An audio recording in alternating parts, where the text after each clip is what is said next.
जी hello everyone. अब जो है हम नए सब टॉपिक के साथ जो है अब हम स्टार्ट करने जा रहे हैं इस डिस्कशन को।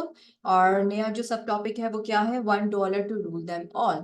सो here the author is saying कि in pre modern times humans have experimented not only with diverse political systems but also with a mind boggling variety of economic models। यानी हम ये देखते हैं कि मॉडर्न टाइम्स के आने से पहले जो है लोगों ने ना सिर्फ डाइवर्स पॉलिटिकल सिस्टम्स का सामना किया बल्कि वैरायटी ऑफ इकोनॉमिक मॉडल्स को भी फेस किया। When the Islamic State conquered large parts of Syria and Iraq, it murdered tens of thousands of people, demolished archaeological sites, toppled statues, and systematically destroyed the symbols of previous regimes and of Western cultural influence। यानी हम ये चीज देखते हैं कि जब Islamic state ने Syria और इराक के जो मेजर पार्ट्स जब उनको कॉन्कर किया, तो और थाउजेंड्स ऑफ पीपल को जब मारा, और जो भी पुरानी जो साइट्स थी, ठीक है, उनको डिमोलिश किया और जिनके स्टैचूज बने हुए थे वो जो है गिराए गए। तो कहने का मतलब है कि जो जो भी वेस्टर्न कल्चरल इन्फ्लुएंस के जो सिंबल्स थे ना वो सब खत्म किए गए। जो भी प्रीवियस रिजीम्स में जो जो सिंबल्स माने जाते थे कि जे जी वेस्टर्न कल्चर के हैं। तो लेकिन यहाँ इसी पैराग्राफ में ऑथर जो है ये बात कर रहे हैं कि चूंकि आपको पता है कि टॉपिक का क्या नाम है, $1 टू रूल देम ऑल। तो ये सब चीजें उन्होंने खत्म की। वेस्ट से जो भी रेलेवेंट चीजें थी उन्होंने सीरिया और इराक को कॉन्कर करने के बाद खत्म तो की, लेकिन जो वहां पे डॉलर्स थे जिन पे जो है प्रेसिडेंट ऑफ यूएसए के चेहरे थे, ठीक है, उनको उन्होंने खत्म नहीं किया। यानी देखे मतलब सुप्रीमेसी ऑफ मनी बेसिकली ना, तो वो उन्होंने नहीं खत्म की है। लेकिन जो जो वेस्ट से जुड़ी हुई चीजें थी, जो जो वेस्ट के कल्चर से जुड़ी हुई चीजें थी, वो उन्होंने सब खत्म की। Yet the homogeneity of contemporary humanity is most apparent when it comes to a view of the natural world and of the human body।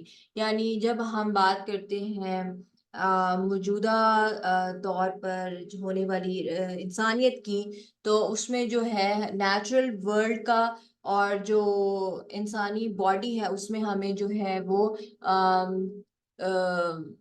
Similarity नजर आती है। मतलब अगर कहने का मतलब ये है कि जब हम नेचुरल वर्ल्ड और इंसान की जब हम बॉडी की बात करते हैं तो उसको रिलेट करते हैं मौजूदा तौर पर होने वाली इंसानियत से, तो उसमें जो है हमें मवासलत न जो है वो नजर आती है। In the middle east doctors brought up on classical traditions might explain that your four bodily humors were out of balance and you should harmonize them with the proper diet and false smelling potions। देखिए इसमें ना एक example दी हुई थी, basically इसमें बताया गया है कि देखिए हर जगह पे, मतलब हर मुल्क में जो है इट माइट बी पॉसिबल कि चीज़ों को मुख्तलिफ तरह से ट्रीट किया जाए, ठीक है। अगर आपको कोई मसला मिडल ईस्ट में होता है अपनी बॉडी से रेलेवेंट, तो हो सकता है कि डॉक्टर जो है आपको कोई और सजेशन दें। और जो हम इंडिया वगैरह की बात करें तो हो सकता है कि वहां पर डॉक्टर्स आपको और तरह से ट्रीट करें। तो कहने का मतलब ये है कि डिफरेंट ममालिक जो है वो हो सकता है कि किसी चीज को मुख्तलिफ तरह से ट्रीट करें, ठीक है।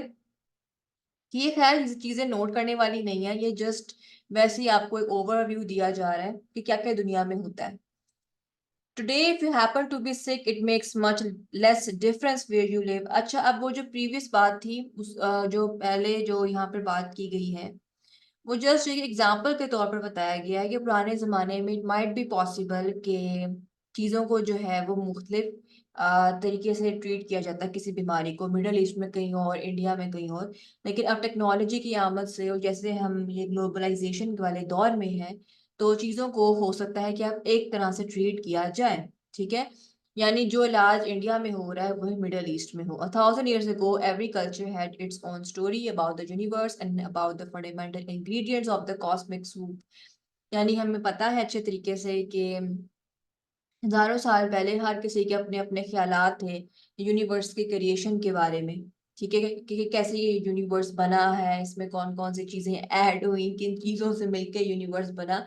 तो हर किसी के अपने अपने ख्यालात थे, जो कि फिर आहिस्ता आहिस्ता जो है सिमिलर होते गए।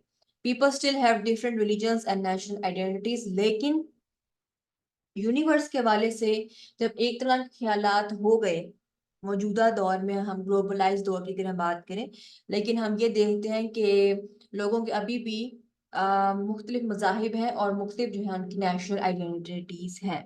Similarly, in 1940, Britain and Germany had a very different political values, yet they were both part and parcel of European civilization। यानी कि बात ये कर रहे हैं ऑथर कि आपको पता है कि एक सिविलाइजेशन के हवाले से बात हो रही है, और इसमें हम ये बात देखते हैं कि जब इंसान इकट्ठे होते हैं तो वो ग्रुप्स बनाते हैं, और फिर वो जब ग्रुप्स के ग्रुप्स जब आपस में कंबाइंड होते हैं तो वो एक सिविलाइजेशन तश्कील देते हैं।